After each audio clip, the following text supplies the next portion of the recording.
This month's Centresteer podcast is sponsored by Commonwealth Classics. Commonwealth Classics is a direct importer of classic vehicles from Europe and South America and has a rotating collection of rare and unique Land Rovers. Their showroom is located in Virginia, just 45 minutes west of Washington, D.C. Visit www.cwclassics.com to view their inventory of classic vehicles and follow them on Instagram at Commonwealth_Classics. Thank you, Commonwealth Classics, for your continued support of the podcast.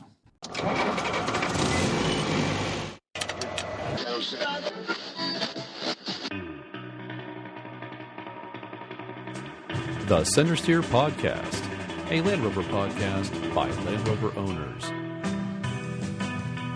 Welcome to the Centresteer Podcast, podcast number 101 for August 2021. This is the first Land Rover podcast on the planet. Centresteer is a podcast by, for, and about Land Rover owners. I'm your host, John Costage. Joining me over Zoom, Harold and Morgan. Welcome. Another month. Thanks for having me, as always. Listen, last month he was actually had made it into the U.S. to work on his truck. He was expected to be here for this and give us an update, but no Dixon so far. Has he been detained at the border? Maybe that's it. Trying to sneak his Series 1 in his tote bag or something. Piece by piece. Dixon joins as we're recording. We'll try to get an update from Dixon. Thanks for your comments, follows, likes on Facebook, Twitter, Instagram, YouTube, and email. We received a number of congratulations and comments for our 100th podcast. Thanks very much for listening. We do appreciate it. We partnered with Retro 80 for a special design for the 100th podcast. The design is available in a sticker and a t-shirt. Stickers are available through the Centresteer website. And we're doing a t-shirt pre-order, all handled by Retro 80. Pre-orders close on September 8th, not too far away. Patreon supporters, you get a discount. I encourage you to stop the podcast now and put your order in for a t-shirt. We'll be here when you get back. And if you haven't seen the sticker, you should head on over to the website and have a look because it's really pretty neat. It's in some spiffy colors, but on the sticker is the image of the Centresteer prototype. And in the Centresteer prototype is a man standing up and he's holding a megaphone. And through that megaphone, he is proclaiming, 100. That is an excellent audio interpretation of the sticker. And while you're over on Retro 80, I highly encourage you to check out the other art or Land Rover art that is available on Retro 80. I consider it Land Rover art. And so there's good stuff there in Retro 80. Give them a visit, or other art that they have there. Yeah, all sorts of excellent prints and mugs and posters and all sorts of stuff. And Harold and I were guests on the August 23rd, 2021 episode of the Underpowered Hour. So you can go check that out wherever podcasts are available. And our guest this month is Robert Creel, a recent Land Rover convert from North Carolina. He's also a member of CROC, the Carolina Rover Owners Club. That's coming up after the news. And now it's time for the news. What's new, John? Well... That'll be our new intro for the next 100 shows. What's new? JLR makes a loss, but is buoyed by record order books. Could not find sales numbers for July of this year, but did get some updated information on how things are generally going for the quarter. So JLR has revealed it made a pre-tax loss of more than £100 million during the first 3 months of its financial year, despite a surge in sales as the global shortage of computer chips continues to take its toll. The Coventry carmaker results for the first 3 month period to June 30 saw a pre-tax loss of £110 million. JLR reported a rise in wholesales of 84,400 units, up 72.6%, but 30,000 units, 27% lower than planned due to the chip shortage, resulting in a pre-tax loss and a free cash outflow. And specifically related to the chip shortage, Coventry Live talked to a former chief engineer at Land Rover, and he also was on the board of Tata Technologies, and that is Dr. Charles Tennant.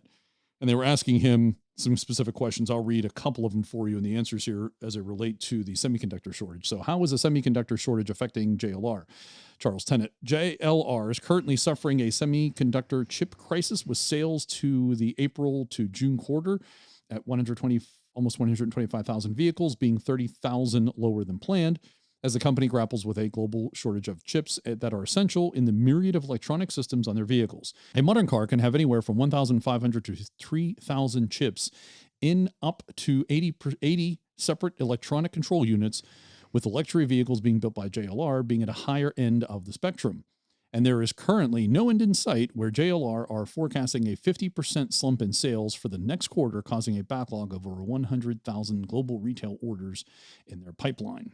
The potential upshot of that is if they have all this backlog of orders, once they're able to build, they'll probably show record profits. And next question, how has the shortage impacted the car industry and JLR in particular?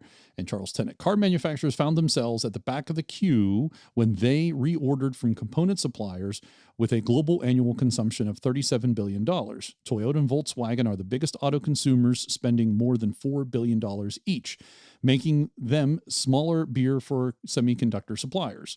That's the auto industry overall. And that's my interjection there. It is clear there is a pecking order of who is getting the limited supply, and JLR seems to be at the back of the long automotive queue. So that boils it down really on the chip shortage. Chip production seems to have recovered somewhat. That's another one. I didn't read the question, but that was another answer that Charles Tennant said, that chip production is recovering. But since JLR is at the back of the, one of the lower players in the automotive industry, and the automotive industry is one of the smaller players in the semiconductor need, Land Rover's, way at the back. Yeah, and I think if I remember the numbers correctly, Apple is first in line at about $91 billion. So you can see why it's kind of crazy that the whole automotive market is that small, a third the size of Apple alone. And some interesting news that just came out in the last week or two is that, while production is back to, I think, just about normal, the TSM, which is the biggest manufacturer of chips, is going to be increasing their rates by a minimum of 10% up to 20%, depending on sort of the quality of the chip. Is that to pay for new factories? I have no idea. I know new factories are being built, but also I believe the cost of some of the rare earth materials has gone up about 50%. Makes sense. So that's probably a large portion of it. But I would expect that Land Rover JLR is going to get hit by that next, that they're sort of at the back of the queue, and then the prices are going to go up. Since they're at the back of the queue, they weren't able to secure good contracts for chips. And just as they are adding a metric ton of chips to car production. So, right. Yeah. Good time to release the new Defender, the most computerized vehicle they've ever made. Yep. And interestingly, I thought that the Defender had 84 ECUs, if I remember correctly, which is actually higher than, just barely over the 80 number that they quote in that article. Yeah, I think they're trying to retool a bit to see if they can get some smaller. Well, yeah. That's an obscene number, no matter how you look at it. And some specific numbers related to Land Rover from our friends to the north in Canada. Unfortunately, Dixon's still not with us because I thought he would appreciate this. This is Driving by the Numbers, Canada's 10 best-selling luxury auto brands in 2021's first half. So luxury auto brands are a hot commodity in Canada as the auto market quickly battles its way back from the depths of the pandemic. Auto sales in Canada this year are up 33%, indicative of a meaningful recovery, if not a wholesale return to the normal highs of the last decade. But premium auto brands reported a 47% uptick during the first half of 2021, a collective increase of more than 33,000 vehicles. Market share is up by more than a point to 12%, meaning Canadians buy luxury brand vehicles of all stripes almost as often as Canadians buy Toyotas. Prices of fuel in Canada sometimes double what they are here in the U.S. That's why I was kind of surprised to see the high number of premium vehicles being sold there. Right, but those are in Canadian dollars, so they're going to be. I took the Discovery up to Canada and ended up paying the equivalent of $7 a gallon for fuel in American. That was about 10 years ago. Wow. And at 12 miles a gallon, that had to hurt. Oh, thankfully I only went in near Hamilton, which is relatively about an hour into Canada, or no, half an hour, I think, into Canada. So it was close. So if you'd planned better, you wouldn't have needed to buy gasoline in Canada at all. Although when I've taken the Jetta to Quebec, the way, and especially going in through Maine, I can get into Quebec and get back out on a single tank of diesel. So I've not had to buy diesel for the Jetta in Quebec. So the top 10 luxury brands, number 10 is Lincoln, and that was they were up 28% in sales. Porsche was next at number 9. They were up 102%. Volvo up 67%, and then Land Rover was number 7 in Canada. They were up 41%, selling 5,376 units. Land Rover sales are actually down despite the 2021 overall surge. The SUV-only Land Rover brand is solidifying its place among the mainstream luxury brands. Picture this: a decade ago, Land Rover sold 3,228 vehicles in an entire calendar year. This is in Canada. Now, as the market exits a pandemic, Land Rover sells that many vehicles in under 4 months. Land Rover's boost comes mainly from the Defender. Acura was next. They sold 8,000 units. Cadillac sold 8,400 units. Lexus sold 12,400 units, BMW 15,000 units, Mercedes 16,000 units, and the number one luxury brand selling 17,046 units is Audi. I think that's what Dixon drives, isn't it? Exactly, yes. I think so, yeah. I think I was trying to remember what exact model he had. So I don't know. They're all the same. It's an Audi. Aren't they? Yes. They're all the same. Yeah. He has, I thought he had like a Q5 or something. It's the same car, just comes at different prices. You just choose the number you want to pay, and there's your car. It's just a dial. You just turn the dial. How much? Turn the knob. Yeah, there you go. That's it. Yep. The only car with a price knob on the dash. See, I thought that was BMW. I thought that they did that too. Just turn the dial. No, that's an arrogance knob. Land Rover recalls more than 111,000 SUVs because of a potential fuel leak. So Land Rover's recalling more than 111,000 Land Rover Range Rover Sport SUVs from 2010 through 2013 model years, and the Land Rover LR4, this is in the US, from 2010 through 2016 model years because their fuel tanks may crack. This could possibly result in a fuel leak. The vehicles involved in the recall are equipped with either the 3-liter V6 or 5-liter V8 gasoline engines. According to the automaker, customers may notice a fuel odor, see an amber warning light in the instrument cluster, and/or notice fuel on the ground. In certain circumstances, there is a possibility that the vehicle static could be an ignition source for leaking fuel, leading to a fire. When customers reported this issue to their Land Rover dealers, technicians found that the fuel outlet flange on the fuel tank had cracked. Land Rover says the owners who have already paid to have this defect repaired will be covered by Land Rover reimbursement plan. So if you're in the U.S. and you have 2010 through 2013 Range Rover Sport or an LR4 2010 through 2016, you may want to check with your local dealer about getting that fuel flange looked at. And maybe don't smoke or don't have any static discharge while you're using it. Don't be grinding on your trailer hitch. Yeah. You might want to, you may want to crawl underneath and see if you see any fuel leaking. That might be a good idea. And certainly don't drive over any campfires. And the 2021 Land Rover Defender 90, the bench seat blues. So this is specific to the bench seat in the 90 or the 110, the new Defender. So I'll read you parts of this article. This is from cars.com. This is about the Defender's front jump seat, available on both the 2-door 90 and the 4-door 110. It essentially turns the front seat of the SUV into a 3-position bench, allowing the short wheelbase Defender 90 to hold up to 6 occupants. But does it really? Really? As a mom, this is the Jennifer Geiger is the author here.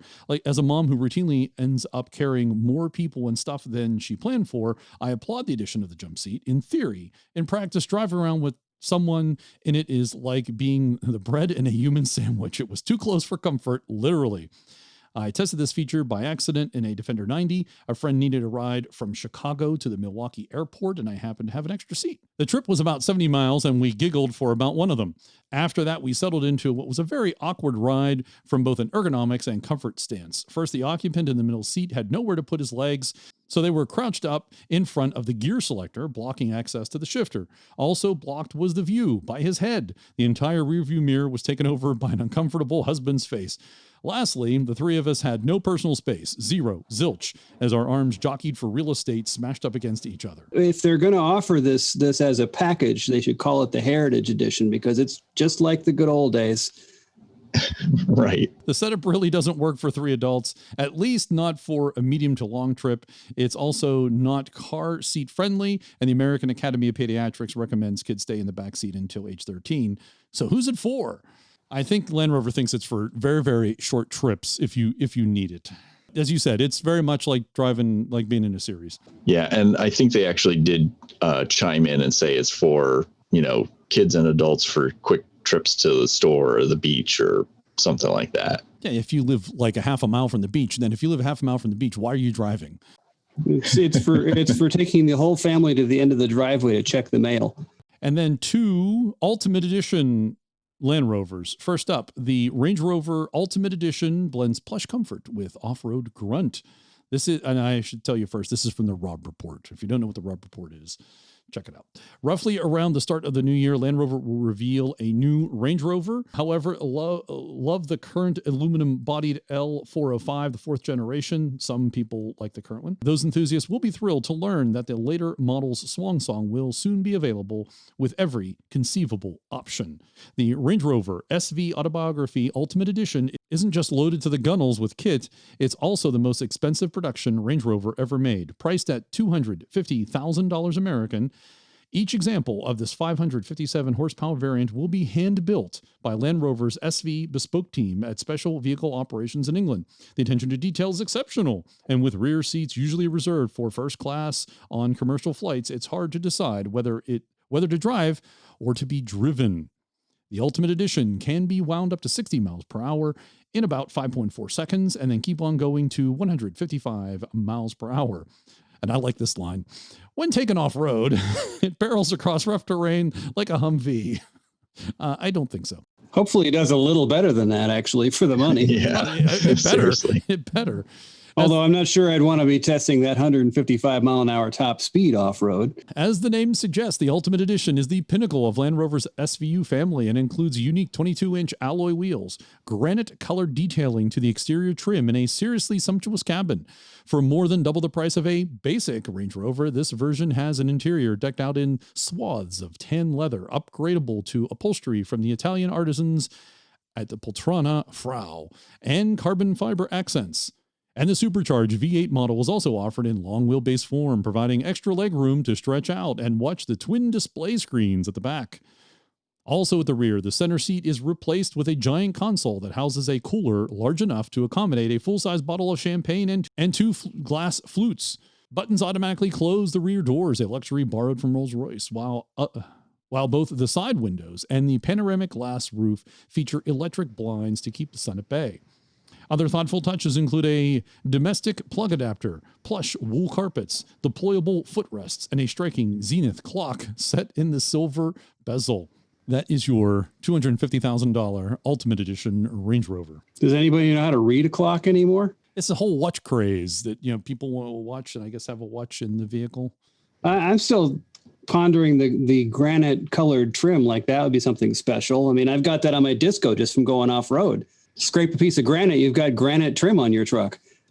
Maybe they should actually use actual granite. Wouldn't that be? Well, that's what I'm saying. I've got that on the side of my truck. So what's exclusive about that? Speaking of exclusivity, the next one on the Ultimate range is Range Rover Sport SVR Ultimate Edition, bows with bespoke touches. This is from Motor Authority, so we'll have a different tone in the article.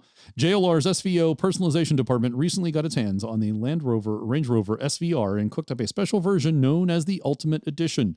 Special touches include the exterior paint, which features a glass flake to add a bit of sparkle. The paint is available in the choice of 2 exclusive colors, Maya Blue Gloss or Marl Gray Gloss. An alternative is a satin-finished Liguarian Black. In each case, there's a black roof, plus wheels and brake calipers also finished in black. The wheels are forged alloy design measuring 22 inches in diameter. For the interior, the Ultimate Edition brings custom tread plates and black anodized metal shifter paddles. The final touch is a pair of chrome finished badges mounted to the B pillars bearing the SVO logo and a Bespoke, made in England script. No change has been made to the powertrain. Like Range Rover Sport SVRs, the Ultimate Edition comes with a 5-liter supercharged V8 good for 575 horsepower, 516 pound-feet of torque. An 8-speed automatic and all-wheel drive system form the rest of the drivetrain.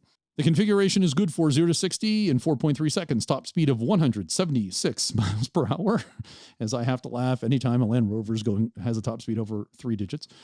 The order books are now open. Land Rover hasn't said when deliveries will start, but the automaker has confirmed a starting price of $142,950 US, including destination. So I guess your Ultimate Sport is $100,000 less than the Ultimate Range Rover. And faster, apparently, by 18 miles an hour, which is about 3 times as fast as your series truck will go. I was driving the series today. It was enjoyable. Oh, yeah. Yes. Lots of fun, but 173 miles an hour, it does not go. I don't want it to go that fast.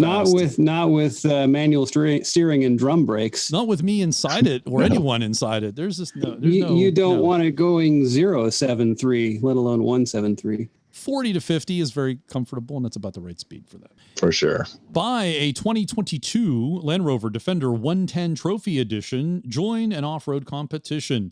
Land Rover North America is producing 220 exclusive Defender Trophy Edition 2020 Land Rover Defender 110s to honor the platform's expedition-ready pedigree. The Trophy Edition Defender begins with the 2022 Defender 110 P400 X Dynamic SE and adds a custom wrap, extended black exterior package, a tow hitch receiver, clear sight rear view camera, air suspension package, cold climate package, 11.4-inch touchscreen, off-road package, advanced off-road capability package. The more hands-on list of goodies includes an Expedition roof rack, a front skid plate, deployable ladder, a winch installation kit, mud flaps, integrated air compressor, and rubber floor mats. When you become one of the 220 people to own a Defender Trophy Edition, you get the opportunity to be part of a one-day off-road adventure in the Land Rover US Trophy Competition. Up to 90 teams, that's 6 ways of 15 teams maximum on a first-come, first-served basis, will compete at the legendary Biltmore State in Asheville, North Carolina, starting October 11th, 2021. Competitors will face a number of on- and off-road challenges, including physical and team-building obstacles. Expert one-on-one coaching will be provided as part of the adventure, giving customers a unique opportunity to develop extreme driving techniques and skills in their own vehicle before putting their training to the test. The Land Rover Defender Trophy Edition will be available in August of 2021 and will be priced at $91,350 US. I like how they're starting the competition a week after Mar. I appreciate that. I wonder if Bill Burke is going to be one of the consultants on that. Going to be out in that area. Wonder what he thinks of factory-built Camel poser trucks. And there's a bunch of photos, so if you can check those out if you want to see what they did. I think it looks kind of cool. The way they did the livery and did the coloring, it looks nice. I like it. I think my personal impression is that they used too much black with the extended black package. You sort of lose some of the sand gray, or sand glow. The sand glow, yeah. But yeah, otherwise it looks neat. It seems like it's got the right packages chosen. Although I think to your point, they missed out an opportunity to make the brake calipers sand glow. Yes. Apparently the thing to do on the expensive Land Rovers now is black finished brake calipers. Because that sets it apart from all the other Land Rovers and really every other vehicle on the planet that the black calipers just turn black after 1,000 miles. Right. Exactly. Yeah.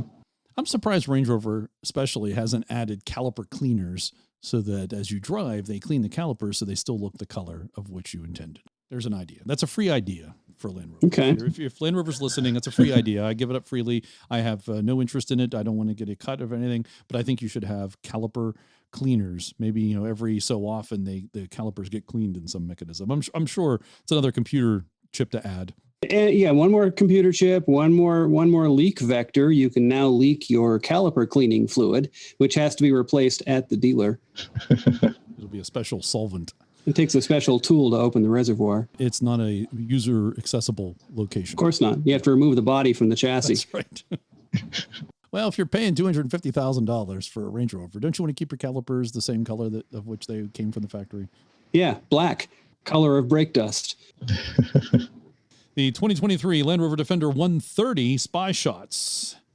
So it was only in February that Nick Collins, head of the Defender line at Land Rover, hinted that we might see a pickup truck, and now we have spy shots of a prototype of a stretched version to be called the 130. As the spy shots show, the 130 roughly matches the 119-inch wheelbase of the 110. The extra length comes from a stretched rear, which is expected to bring the overall length to just over 200 inches. And there's more, which we've already heard about, but you can go check out the shots and see what it looks like on Motor Authority here. It looks basically like a 110 stretched.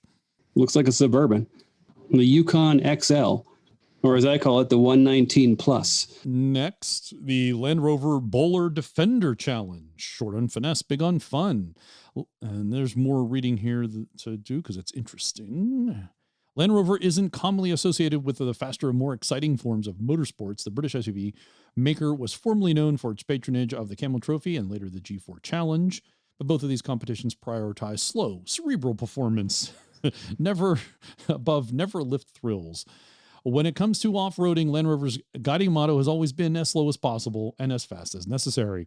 The new Bowler Defender Challenge reverses those principles in spectacular style. It's a rally version of the new Defender 90 that has been designed to attack terrain at speed and soak up the sort of punishment that would break regular SUVs in short order.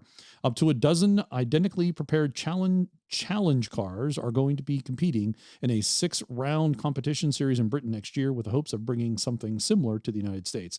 And challenge cars, the challenge is capitalized, so I assume that's the name of these vehicles. So it's it might be the Bowler Challenge, I think. I think we might. Oh, yes, it is. That's the next thing to read here. The new Bowler Challenge car is based on the 90 P300 and uses an unmodified version of that car's 296 horsepower turbocharged 2-liter 4-cylinder engine, 8-speed automatic gearbox, an unusual transmission choice for a rally car. That makes it considerably more potent than the Challenge version of the old Defender, which used a 2.2-liter turbo diesel with just 170 horsepower. A drive on impromptu rally stage created in one of the rougher parts of JLR's Fen End test track in England proved that the new Bowler is more than fast enough to be thrilling. Although the driveshaft, differentials, and brake components are all standard parts, substantial changes have been made. The most obvious of these is the addition of an FIA spec roll cage that has been integrated to the car structure with welded joints to the floor plan and suspension turrets. The springs are both stiffer and an inch taller than those of the standard 90, and the Challenge gets remote reservoir Fox Racing dampers, similar to those that enable the Ford Raptor to do its anti-gravity landings. Other changes include surgery to the regular Defender doors. The 2.8-inch that overlap the sills has been removed to reduce the risk of damage from impacts. Snazzy perforated sill protectors replace them. At the front is a much simpler fiberglass bumper in place of the standard car's complex molding, and the Bowler's radiator is cooled through a mesh-covered aperture rather than the plastic radiator grille. The 90's lower-mounted auxiliary heat exchangers have been removed due to the risk of damage. Rally cars crash, so repairs need to be as simple and inexpensive as possible. As proof of how deeply integrated modern electronic systems are, the 2 touch-sensitive control panels from the original wheel have been retained and moved to the dashboard. They're the only way to access certain functions. Bowler also has created a new wheel-mounted shifter for the gearbox, a single paddle that's pushed forward to downshift and back to shift up.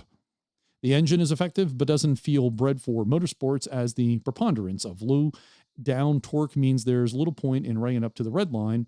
Bowler reckons many novice competitors will just leave the transmission in its selectable sport mode rather than shift gears themselves. Subjective acceleration felt pretty much the same at 4,000 RPM as it did at 5,500 RPM. It's designed to take savage terrain in stride. The firmed-up springs lack the pillowy compliance of the Ford Ranger or the high-flying Bronco, but the Bowler Defender uses a substantial suspension travel on flappable dampers to absorb and diffuse huge vertical loads without complaint, even when these follow in a rapid succession that would bamboozle lesser shock absorbers. The result is a car that truly feels as happy in the air as it does on the ground, and one that can carry huge speed down bumpy or rutted tracks. I'm sorry, it's just funny to hear a Land Rover happy in the air. Well, it's not the in the air or on the ground. It's when air becomes ground quickly that the real challenge happens. That's when the concern is, yes. So true. While obviously closer to the regular Defender than it is to the cutting-edge rally car, the Bowler Defender still feels like a special experience. It also isn't ludicrously expensive for what it is, $115,000 at current exchange rates, being close to the cost of the Defender 90 V8 and including entry to 6 rounds of the Bowler Challenge Rally Championship next year. The truck itself is street legal and should be capable of many more years of competition beyond that. Bowler says discussion over the launch of a similar U.S. series is underway. Yeah, that would be cool to have in the U.S. Well, anything with a Bowler badge on it is cool to have in the U.S. if it's possible. Yeah, and since they're leaving the drivetrain, engine, transmission, gearbox, all of that stock, that's actually quite doable. And serviceable at your local dealer. Right. It's also good to encourage sales when you see the Bowler doing rally car stuff, and you go, yeah, you can have just like you could, back in the day, you could buy a Corvette or a Volkswagen and go take it to track day. Well, in the NASCAR, they used to say when you win on Sunday, you sell on Monday. So when you see the Bowler fly by, you're going to go down and buy one, right? Well, the new James Bond film's coming out, and we see Defenders flying in that. Are they Bowlers? They didn't have that edition at the time. Those were all pre-production Defenders in the Bond film. Right. Yeah. But did JLR own Bowler at that time? I think they did because Bowler. Because then Bowler could have been providing engineering for those. Yeah, as far as I understand, they were stock. They were some of the first pre-production and I think maybe some first production. I can't remember. They think they were all pre-production. Gotcha. All right, next up, Land Rover Defender 110 suspension deep dive. This is from Autoblog. It is actually pretty cool if you want to know more about the 90 or the 110, the suspension. They specifically here looked at a 90. Well, it doesn't matter, a 90. And I'll read you just a bit of this, and then we may talk about more. We'll see how it goes. New Defender, on the other hand, rides on a unibody chassis that is propped up by 4-wheel independent suspension and air springs. This makes it a much better vehicle to own as a daily driver, but it also sacrifices some hardcore off-road capability. What have they done exactly? I recently got my hands on a 2020 Land Rover Defender 110 SE to find out, and this is from Dan Edmonds at Autoblog. He goes on to say, before I really got started, of course, I drove it to my RTI ramp. I drove it up my RTI ramp. I measured a score of 486 points. Land Rover does not specify articulation in terms of an RTI score, but they do say the maximum articulation is 19.7 inches. I take that to mean wheel lift on a ramp like this, which is what I measure. Running their numbers through my formula, which factors in the Defender 110's actual wheelbase of 119 inches, I get 484 points. So my measurement is basically spot on. But I must point out that my own 4Runner can manage 555 points in the test. So they go on here to have pictures. They've taken the wheel off both the front and the rear, and they have pictures, and they talk about the various components and how they're laid out and what they are. So if that interests you, go ahead and check the article out with a link in the show notes. The thing I wanted to ask you, Harold, was... Let's see if I read this. So there's more going on here. Okay, so first, there's a 4-piston fixed caliper that's made of aluminum. The rotor is a 2-piece design with a toothed hub that allows the rotor to float laterally to quell vibration. So this rotor that is 2-piece with a toothed hub that allows the rotor to float laterally to quell vibration. So they have this in the picture, they have the disc, and then coming from the disc course is sitting around the hub is another hub. Is that what that is? And then that is toothed. It's like the center of the rotor. It's sometimes called a rotor hat. Is not one with the ring of the rotor. They're 2 separate pieces, and it's like a splined connection there. And so that the ring can float on the center back and forth a little bit. So why is that toothed? The toothed meaning it's splined. It allows it to slide back and forth. But I see the sliding. But when you clamp down on it with the you need it to have something to grab onto in the hub, or otherwise it doesn't do anything. You don't stop. The sliding back and forth, that makes more sense than as to why it would be Wait, you said splined. Okay. I don't know why they have a 4-piston caliper. I don't think they really need it, but okay. I guess if one side is providing more force than the other, it allows the rotor to float a little bit, as opposed to some of the cheaper systems that only have pistons on one side and the caliper slides. They're making the rotor slide. Oh, okay. Which to me sounds like a lot of complexity for not a really good reason. But yeah, the British, they like to over-engineer problems that don't exist. The next image here, they talk about something. I'll read this one here. With the wheel back on, you can see it comes very close to the barrel of the rim. That tells me this is a mud scraper there to keep debris from wedging between the caliper and the rim on the other side. Or to trap said mud and debris once it gets in. If you see the picture, it does look like there is kind of a scraper that's not particularly too close. And as you said, you could allow some stuff to come in there. Nature finds a way. But I think a scraper's, I've not heard of that before. So I assume, is that something new, or has other people tried that? No, a lot of, there's been mud shields on a lot of different stuff. Your Defender had mud shields, but shown that they trap mud more than they deflect it. So. Yeah, and it looks to have less shielding. Well, certainly not a full backing plate like the old Defenders had. Right, which I quickly throw over my shoulder when I work on one. So, yeah, if you want to know more about the deep dive of the suspension, go check out that Autoblog article. It's interesting, very interesting, especially if you're a new 110 owner and you want to know what's going on. I think it's an excellent primer for you. Yeah, there's a lot of engineering that went into it, and it's a very interesting article. I would also love to see a comparison of the coil sprung and the air sprung models to see what the differences are there. Yeah, I kind of wondered that as I was reading too. What is the coil? Basically the same hardware, and they just swapped out the coil, swapped out the airbag for the coil. That they didn't reference that, but it's an excellent question. Because that's at least what I've kind of read previously was, you're going to get the airbag unless you really want the coil, in which case it sounded like they just slapped on a coil. Yeah. And there's a little more to it than that, but yeah, it's not that much difference. And they go into, some of the limitations in terms of modifications you can make with the current suspension architecture. So it would be interesting to see what the differences might be on the coil version, which might allow for further modification, which clearly Bowler has done with the new models, which are coil sprung. Next up, a Derbyshireman converts Land Rover into submarine. You may have seen the video.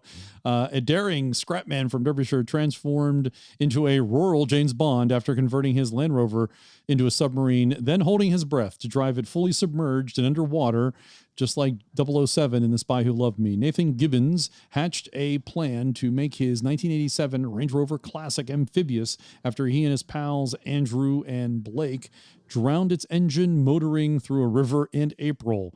And then there's more. They explain everything that goes on there. You can read that article on Derbyshire Live. And then they have a video, and he actually does do it. They basically took a drain pipe and created a snorkel that was deep enough to allow the Classic to run on the bottom of this lake. You think they could make it good enough to cross the Bering Strait? Takes a couple of very long drain tubes. Yes, 300 feet from what I understand. And yes, and I don't know that you could hold your breath for the time it takes. You'd probably have to have special snorkel apparatus. A scuba tank. I wonder if the air pressure difference would be enough to cause problems. So if you want to know if a Land Rover, especially a Classic, because it has minimal electronics in it, can go completely underwater, it can, and it did it. Well, they all can go underwater. The question is, can they come back up? Yes, good point. Definitely the Classic can, and it has been proven. And Nathan held his breath for 15 seconds to get through it all. So go check that out, and you can see the video.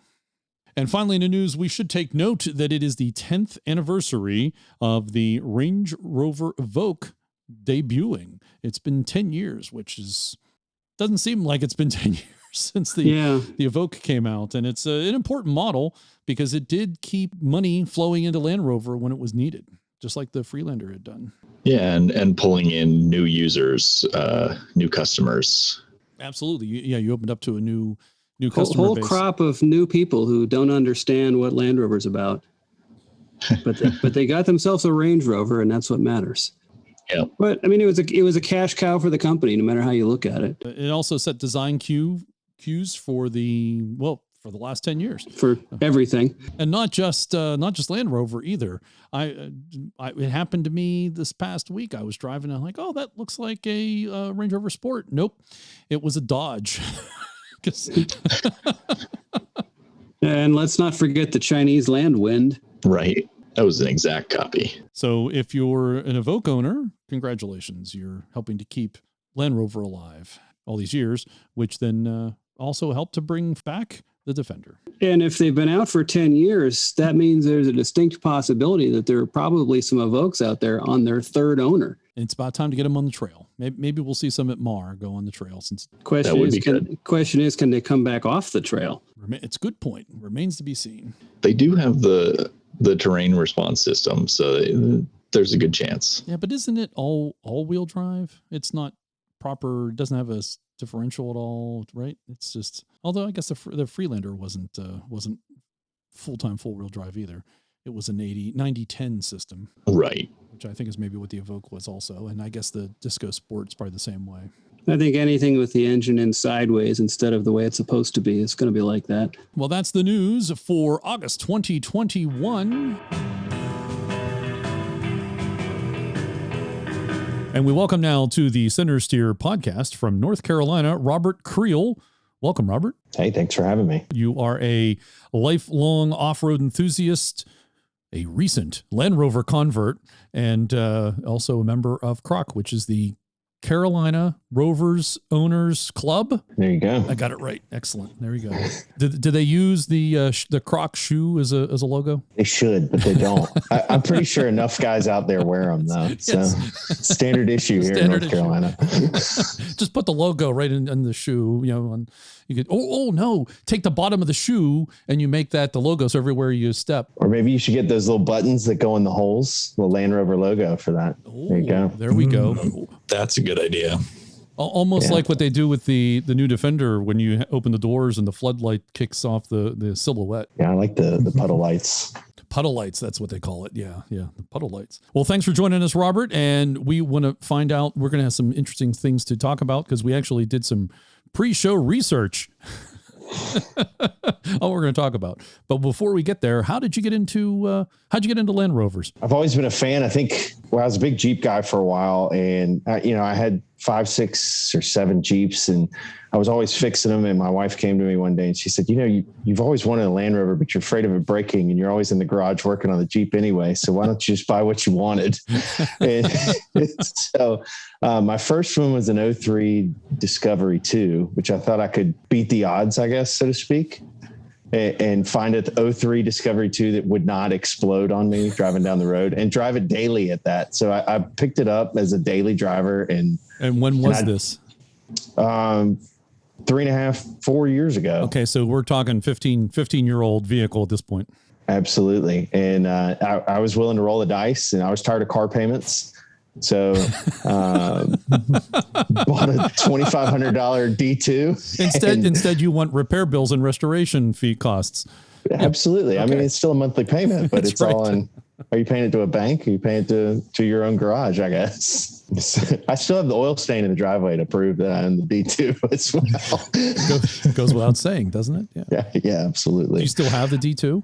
No, I finally got rid of it. I kept it for a little while. I was going to do an LS swap on it and had some rock crawler visions on it. And then I couldn't deal with it anymore. So I got rid of it.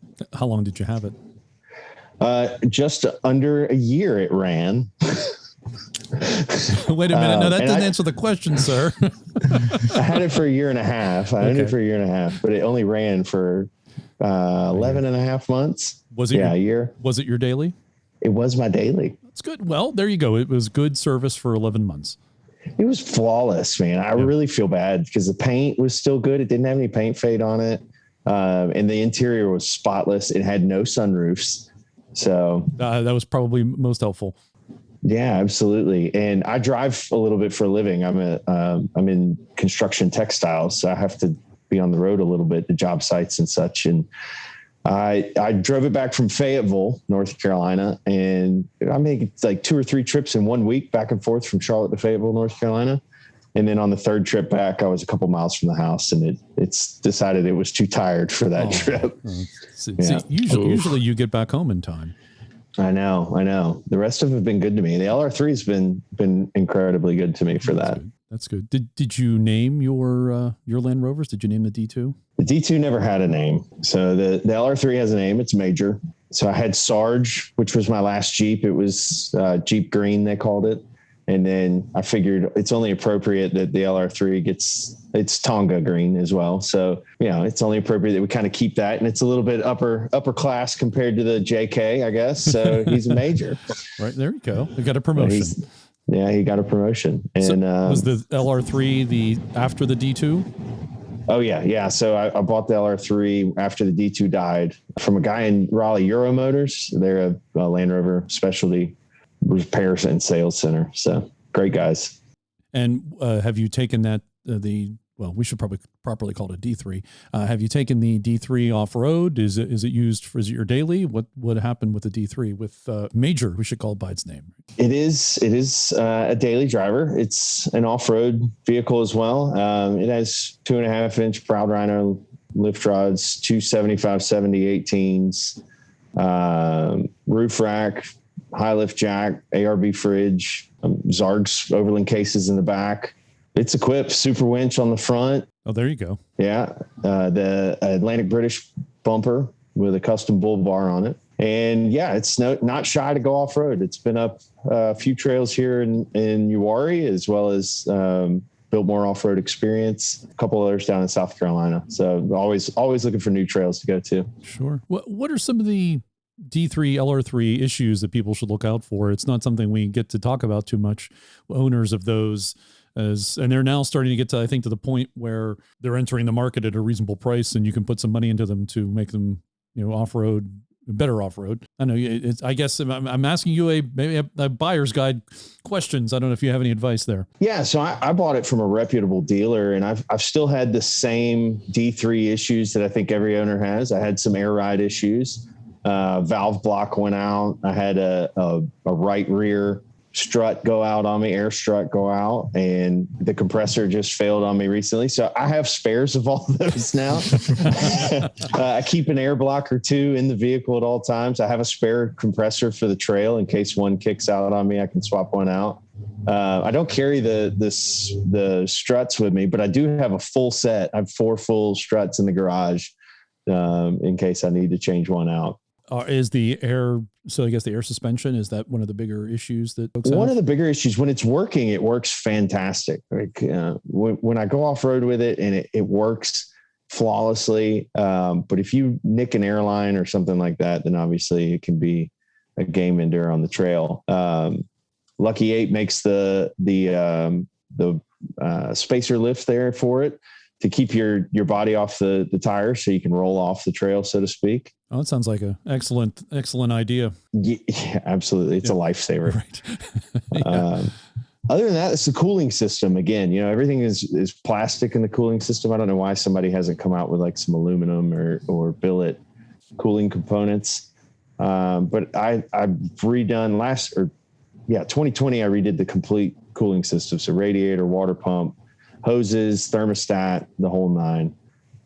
Teeve bleeder valve, which is a ridiculous piece that breaks. And it's probably buried somewhere, and you have to disassemble the vehicle probably. It's actually right on top. So you just take that pretty plastic cover off and it's right there, but evidently it breaks all the time according to Land Rover. So, and there's a company in England that makes a brass one, but I just keep buying the Land Rover plastic ones. I guess I'm a glutton for punishment. Well, if it's easy to get to, it's right. Absolutely. So you still have a Major, the LR3, and I guess has that been relegated to off-roading only? No, it's my daily driver. Oh, nice. Good. Yeah. So I still drive that one daily to and from work. What kind of mileage do you see on that, if I may ask? Before I loaded it down with like the fridge and I started keeping and the bumper and all the overland gear in the back. Like I started keeping that in there full time now because my wife has a newer car with 3 rows, so we don't need my 3rd row anymore. So I keep all the gear in it, so I'm ready to go whenever the guys call. I can just pack up and hit the road.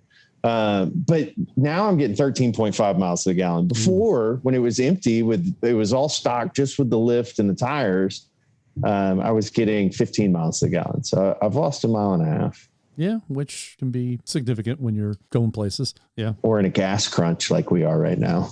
Right. I'm in the heart of it. 77% of our gas stations have no fuel. Yikes. Oh. Well, Ouch. Just before I was checking the news before we started recording, they have turned on the pipeline again. Good. Yes. So being a Land Rover only household. Oh, gas is a problem. You buried the lead. That should have been how we led this, a Land Rover only household. Absolutely. So a full convert. Full convert. Yeah, absolutely. How did you get to Land Rover? You came from Jeep. Where did that start? Like, did your father or maybe a family member into off-roading? No, actually my dad is a classic car guy. So it comes, the car part comes naturally. My dad's a classic car fanatic, but the off-roading came, I went one time with a buddy of mine and it stuck. And that was what I loved. And so I bought a Jeep and we went all the time. And before we had kids, I was out there twice a week. We only live about an hour from Yuari National Forest. So we were out there twice a week on average. Did you only have one Jeep? Was it like a daily? No, we had 2 Jeeps. I had a 95 YJ square headlight, rock crawler, V8 swap, frame stretch, rock crawler. And then I had a JK that I dailied, a 2-door JK that I daily drove. And when we had kids, I needed something bigger.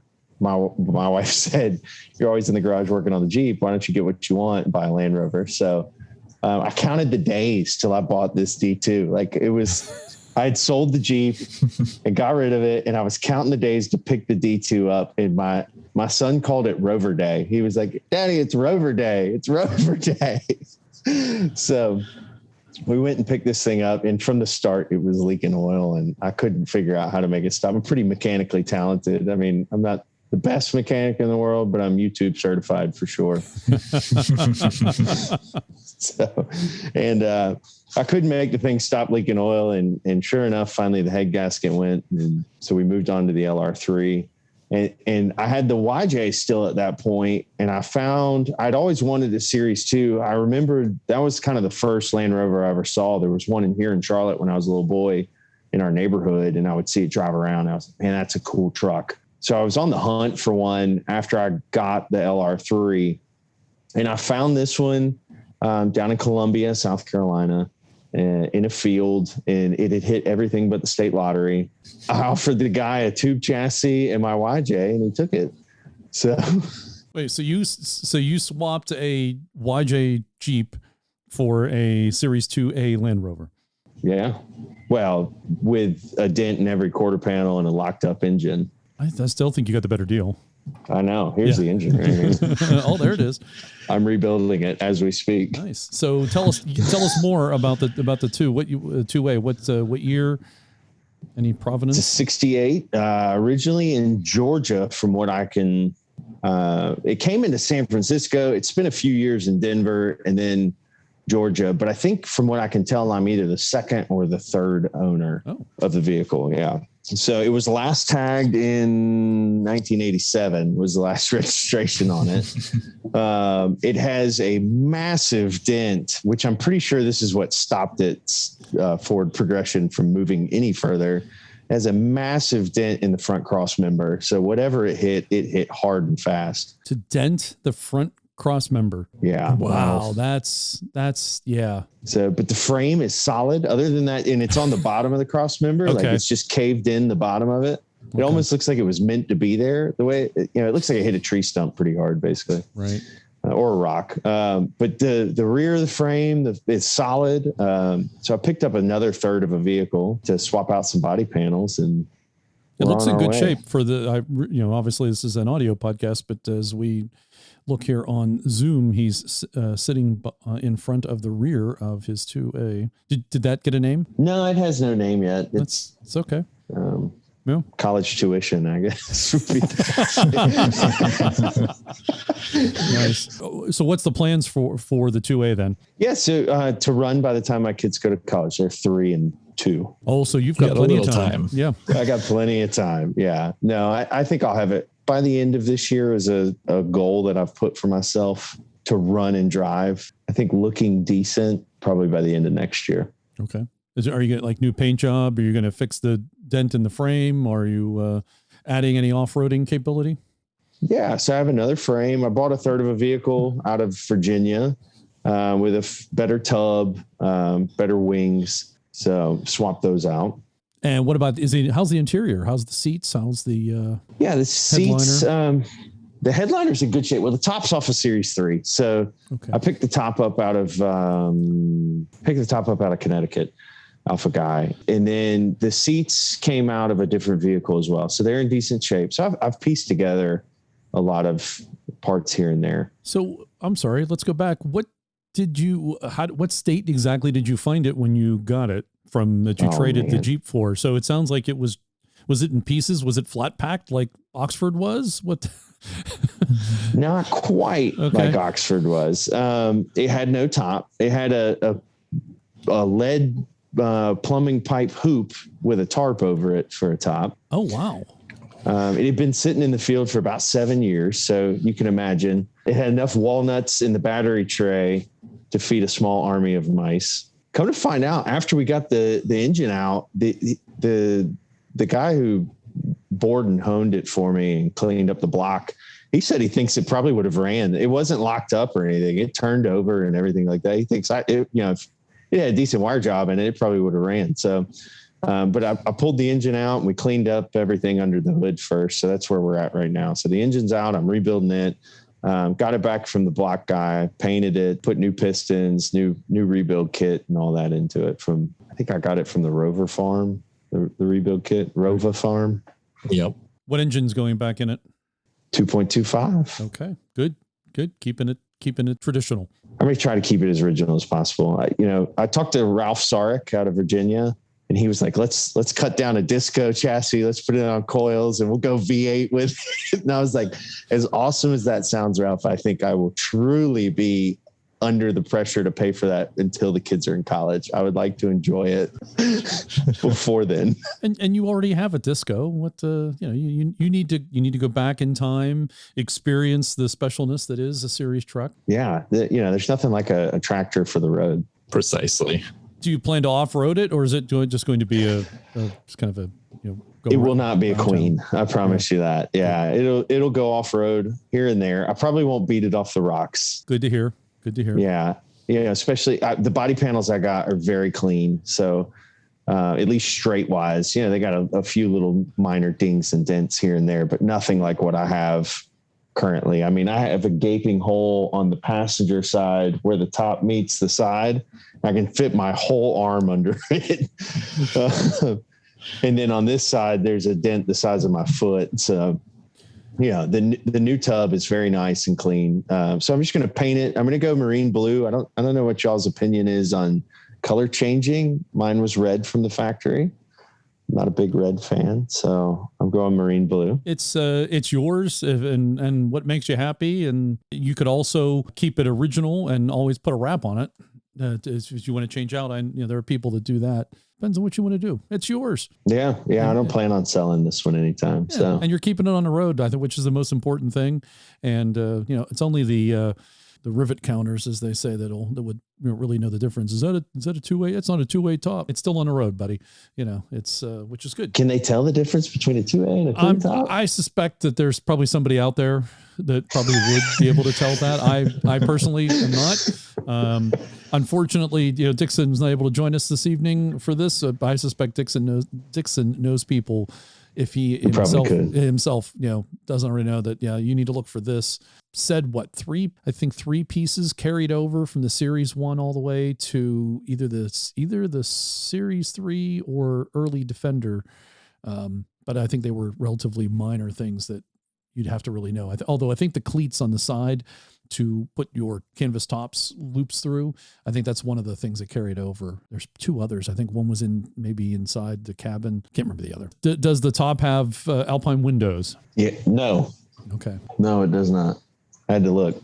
I do have two 2A tops, but they don't have headliners in it. This is the nicest one, so I'm going with this one. Yeah, creature comforts. There is something to be said for that. If you're on the highway or off-roading and you hit something or just traveling down a road and that inside is full of metal and it bounces around, there's no fun there. Maybe you want to have a conversation or at least say, hey, should we stop for fuel? I have to stop the bathroom. Yeah. Even it'd be good to hear those commands. I'm just excited to experience this wet foot thing everybody talks about. Oh, okay. Oh, yeah, no problem. Sure. Oh, you will. It doesn't matter what you do, how much work you do, what you try to do, your foot will be wet. Something will be wet. Yeah. If it's not, you've done something wrong. You fixed it too well. Yes, that's not how it was designed from the factory. You have positioned the camera very well, such that all these body panel problems that you've discussed are not on camera. So well done. It looks like I'll show them to you if you want to see them. We're good. Maybe we'll do that as a, after the fact for bonus content. But it's nice when you're talking about the truck and like, it's got a hole here, it's got a dent there. And I'm like, it looks great in the pictures, in the video. Well, the doors from the same series that the top came from. So it's a Series 3 rear door. Nice. Not as original as he claimed it to be. I didn't say it was original when I started putting it back together. You're fine. Why don't we jump ahead to the latest? Then you have a D5. How'd that come about? Yeah, so we had a GL 450 Mercedes for my wife, and it was getting up there in age and miles. And I think it had just under 100,000 miles. And really, her favorite feature is blind spot. That's all she really cares about is blind spot. And the blind spot went out on it. And I decided I want a D5 in my life, or I really wanted a new Defender. So we went shopping for the new Defender. And unfortunately, there is not a deal to be had on a new Defender. We settled for a certified pre-owned D5, which is fantastic. I love the car. It's a HSE chorus gray with Nimbus interior. So it's like the white, kind of light gray interior with the brown two-tone on the upper dash. And it has the orange piping around the seat headrest. So pretty cool color combination. Kids love it. My youngest calls it Rovy. So it's named Rovy. Good. Got a name. That's good. Yeah. That's good. That's important. My wife calls it Big Booty because it's got a massive back end. She struggles to park it. So doesn't have a backup camera?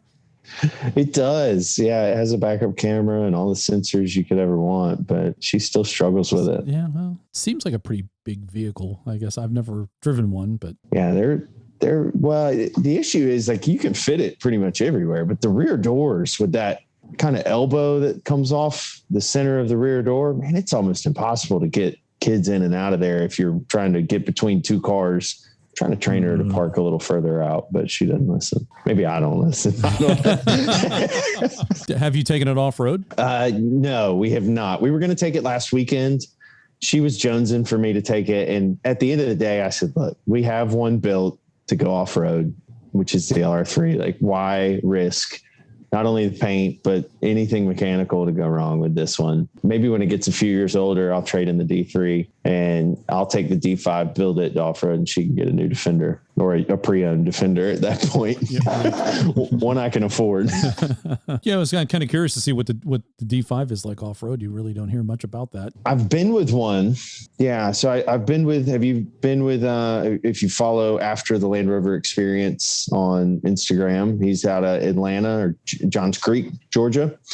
So I've been with him off-road twice now, and it handles phenomenally from what I can see. Spotted him through a few lines, and he's taken it out in Yuari. He's been out to Moab with it. So he's been quite a few places, through Colorado a few times. I think he's heading out west.